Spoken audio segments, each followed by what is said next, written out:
Sige mga tao, may isa na naman akong feel-good na F-around find out na video para sa inyo.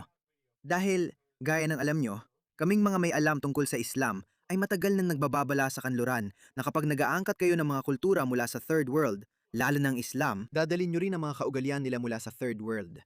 Jizya, jihad, FGM, pag-aasawa ng bata, pag-aasawa ng magpinsan. Karahasan dahil sa pamumusong, lahat ng mga primitibo at barbarikong pagpapahalaga ng kanluran, kung nagkaroon man sila nito, matagal nang tinanggal, ilang siglo na ang nakalipas. Pero sabi ng kaliwa, hindi, racist ka. May kinikilingan ka laban sa Islam. Kahit na siguradong nakita nila nung inatake si Salman Rushdie. Siguradong nakita nila noong may isang nagpoprotesta na inatake sa labas ng embahada ng Turkey na isang Turkish Muslim na basta na lang nagsabi, sinusunog mo ang Quran, kaya papatayin kita. Siguradong nakita nila nung pinatay si Salwan Mumika sa Sweden ng mga jihadi dahil sinusunog niya ang mga Quran. Siguradong nakita rin nila nung nagtago ang guro sa Batley Grammar School matapos niyang ipakita ang cartoon na ginawa ng Charlie Hebdo at tinuturuan niya ang mga estudyante tungkol sa kung paano gumagana ang lipunang kanluranin. Pero nanahimik lang sila. Sabi nila, hindi yung mga racist. Kaya may isa akong dating kaliwang woke. Maaring kaliwa pa rin siya. Pero hindi ko na alam kung woke pa siya matapos ang pakikipag-usap niya sa isang Muslim. Doon niya ngayon lang natutuklasan sa totoong buhay ang mga sinasabi namin noon pa. Itong taong ito, oo, alam ko, nakita ko na siya ng maraming beses dati. Taliwa siya, woke siya. Hindi niya dating pinupuna ang Islam. Pero pakinggan mo ito. Walang kahit sinong lalaki sa mundong ito ang makakatayo at susunugin ang Quran sa harap ko. Walang paraan na mangyayari yon. Parang siguradong magkakaroon, siguradong pipiliin ko. Pero tinatanggap Kaya mo ba isipin mo na ito si sa Adam, ganitong ikaw paraan. ay? Tanggapin na sana ay nalabag mo ang batas at mahatulan ka dahil dito. 1,000,000%, oo. Tatanggapin ko yon. Sa Kaya bakit ilalim ng yun ilan. ay dahil doon? At bakit? Bakit siya nababala ngayon? Tingnan mo ito. Paulit-ulit ko nang ipinakita ang video ito noon. Milyon-milyong tao na ang nakapanood ng video na ito noon.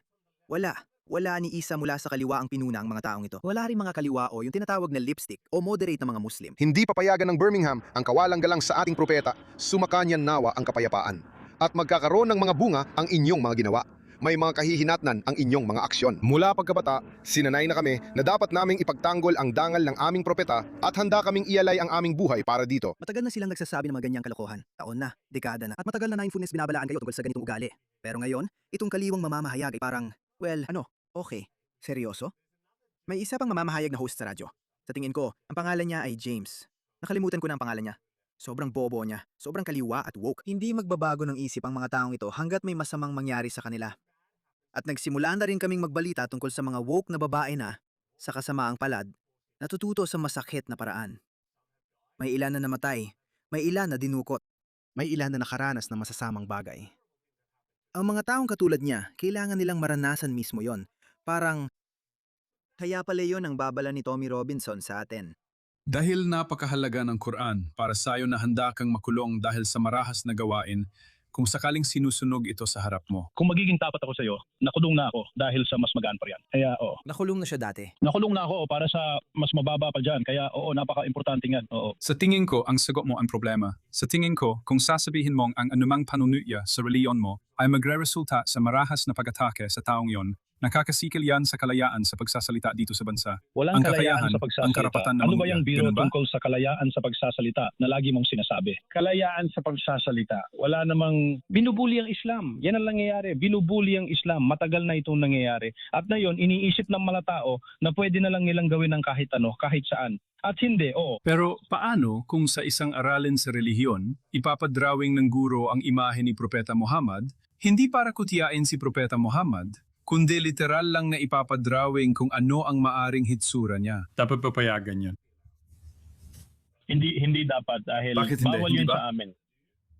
Kung may gumagawa nun, kung may gumagawa nun ng hindi ng aasar, siguro pwede natin silang turuan at ipaliwanag kung bakit hindi natin ginagawa yon. Pero baka At gawin mo pa rin yun nakaka-insulto at para nasa sa karapatan amin. nila yun. Kung may pagpapatuloy Baka mo nasa pa rin. karapatan din ng eskwelahan yon. Kaya naman talagang maiintindihan yan.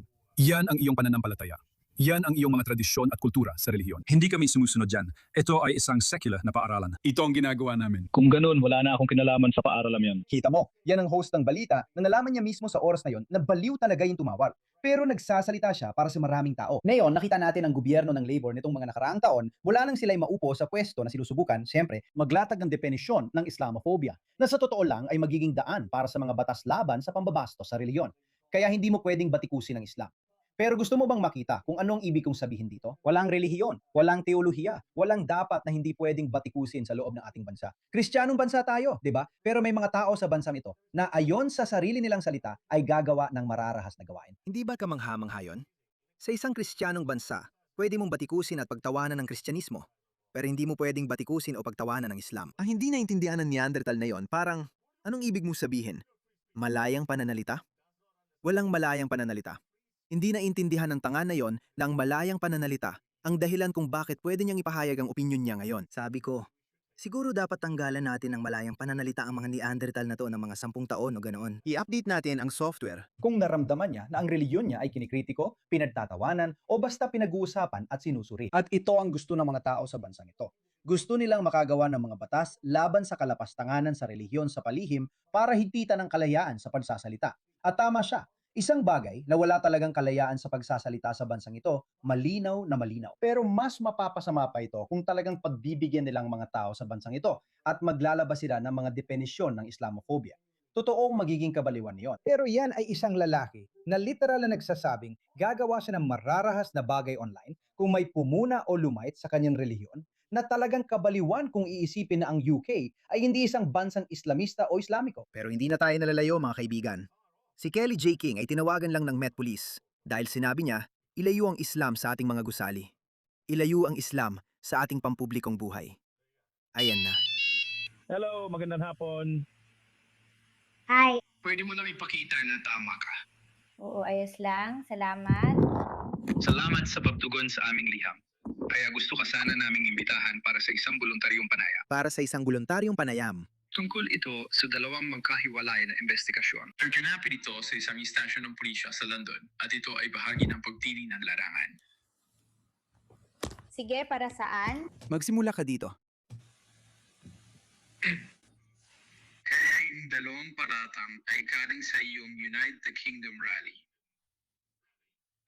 May reklamo tungkol sa iyong talumpati. Partikular na tungkol sa sinabi mong kailangan nating alisin ang Islam mula sa ating mga silid-aralan. Hindi pa huli para alisin ang Islam sa gusaling yon. Hindi pa huli para alisin ang Islam sa bawat opisyal na opisina sa bansang ito. At higit pa doon, huli na. Hindi pa huli ang lahat. Sa totoo lang, napakahalaga nito kung gusto nating iligtas ang bansang ito. Kailangan nating alisin ang Islam sa bawat lugar ng kapangyarihan. Kaya kailangan niyang pumasok para ipaliwanag ang sarili niya. Bakit niya sinabi na kailangan nating alisin ang Islam sa ating silid-aralan? Sabihin mo sa akin kung paano ito hindi isang de facto na batas laban sa kalapastanganan. Ito ang estado ng Britanya na sumusuko sa presyon mula sa tumawag na narinig natin na kung hindi ninyo pipigilan ang mga taong ito, papatayin namin sila. Gagamit kami ng dahas. Yan mismo ang sinabi niya. At sa halip na ipaglaban ang pagpapahalaga ng Britanya sa malayang pananalita, pinipigil nila ang malayang pananalita. Nagbabanta sila na aarestuhin at tinatakot ang mga taong nagsasalita laban sa Islam. Wala namang pangungutya doon. Isa itong pahayag na politikal. Isa itong ganap na lehitimong pahayag na politikal.